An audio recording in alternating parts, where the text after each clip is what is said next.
Good morning. Okay, my name is Raphael. I am representing Realcom Foundation. Now, my question is basically on a practical side for women. The last few weeks, we've traveled between Malawi, we're going Botswana, we're going Zimbabwe, and we discovered that most of these female farmers are not so educated.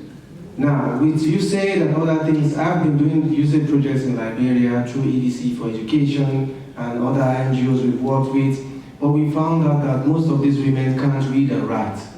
So my foundation, in conjunction with Dr. Mina, who's sitting out here, and Her Majesty, we decided to get to these African countries and talk to them.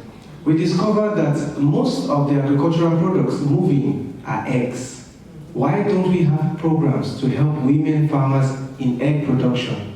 Liberia, 69% of the eggs in Liberia is brought from Lebanon. I can quote them because I know most of these guys who bring them in. About a month ago, the head of the UNAIDS were in supermarkets, there was no egg in the country. Can you believe that? So last week while we were in Malawi, most of the female farmers said, can you fly in someone who could train us on egg production? They just released our visas last week for Botswana and Namibia. I'll be going there myself to see before we send somebody there to train. As a man, I will not be training women because it's about women empowerment. We have to have a female figure to do the training. So that is one part. Second part, I noticed discrimination in women on tree planting. I was in Nairobi, I noticed that there was some tree planting exercise by some companies, but women were not involved. So we decided to start up one coming up. We will launch it in Canada in a few weeks, May, because of the planting period, and then we'll be going to about 18 African countries for tree planting. So what are the plans for women in all these things? Thank you.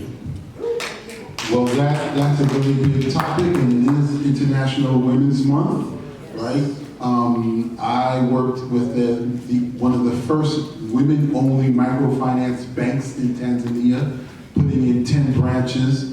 And just for me as a man to go visit a woman in the field about her chickens, about her cows, about her eggs, it was a very arduous process. I needed permission from my husband. Exactly. I needed permission from the chief, who was this man coming in his Range Rover from the city to see this poor farmer woman that everyone in the village just thinks has 2 cows. Who is she? She had to prepare herself, she had to get dressed, she had to put the children away, she had to make sure the husband was okay, and even then, some of the husbands still said, no meeting today, even after I drove 2 or 3 hours out into the field. So there's a cultural aspect of this economic development. Women are a very big part of agriculture. But they're not a big part of the decision-making process in the household. I'm sure Ambassador would like to talk to that because she's a woman working as an ambassador. I'm sure she'll have even more challenges. But women in agriculture is a very big thing. They run a lot of the business, but they don't hold the money to the point where they go to market, they get the money, and when they come home, it's taken from them.